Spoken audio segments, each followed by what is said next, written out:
The trash. A few days ago, I went with my husband to help the farmers to collect the fruits.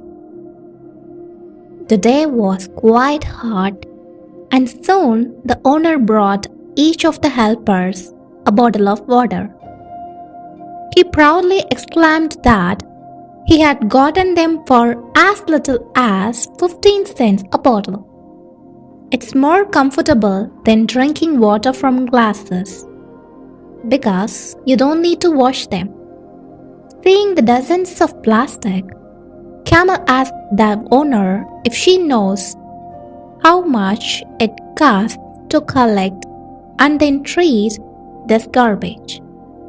Everyone looked at us like crazy ecologists. Next day, when visiting the place, we found several bottles lying on the ground. When it's time to put things in your shopping cart, are you thinking about the amount of garbage you're buying? Plastic or metal packages that you will have to throw away later. There are few who think about the cost of producing garbage, and this is great. How much does it cost? There are two types of cost: money and environmental cost. It is estimated that in Spain, the cost of collecting and transporting urban garbage is between 3 and 6 euro cents per kilogram. If we multiply it by 460 kilograms that an average citizen produces per year, each one should pay between 13.8 and 27.6 euros annually. Perhaps these numbers do not impress you so much until we multiply them by more than 46 million, which is the number of people who live in Spain. But this is not all the cost, because often without realizing it, the cost of waste treatment is already included in the price of a pot of yogurt or a bottle of juice. Of course, we who buy these products in the store ultimately pay for it.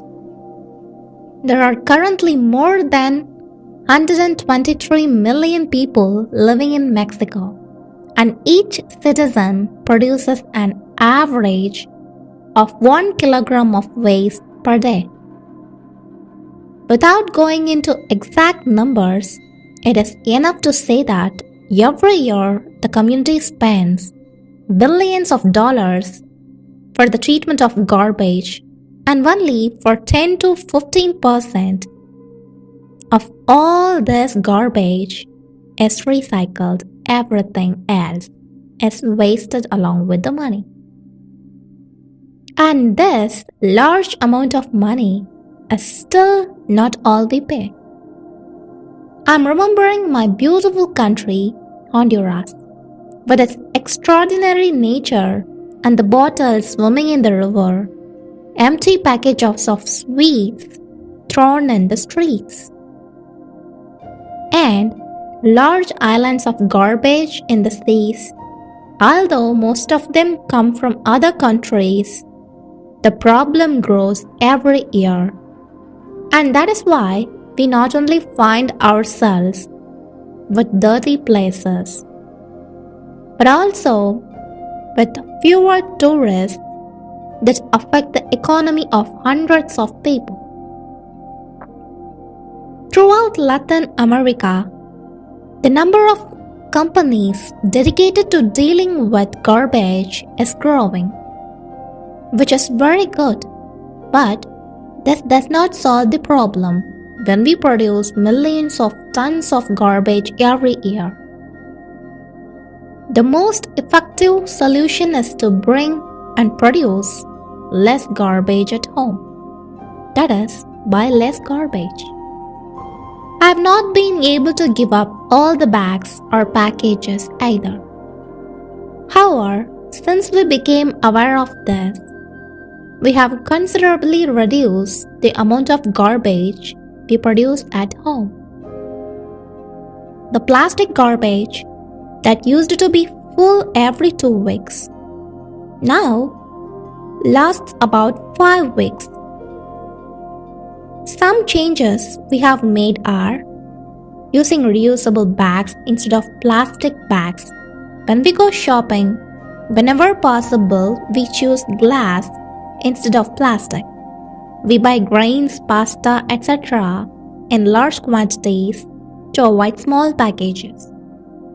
We have stopped buying bottled water and soft drinks, and it is not true that it is not worth your effort because your neighbors and millions of others will continue buying and throwing away the garbage anyway. If we are persistent in what we do, we can infect others with our attitude. The change of the world begins in your house. As Mother Teresa said, if everyone swept the door of a house, the world would be clean.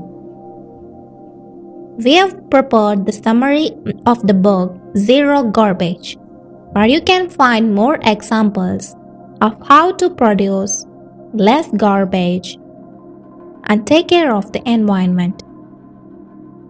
Together, we can make the difference.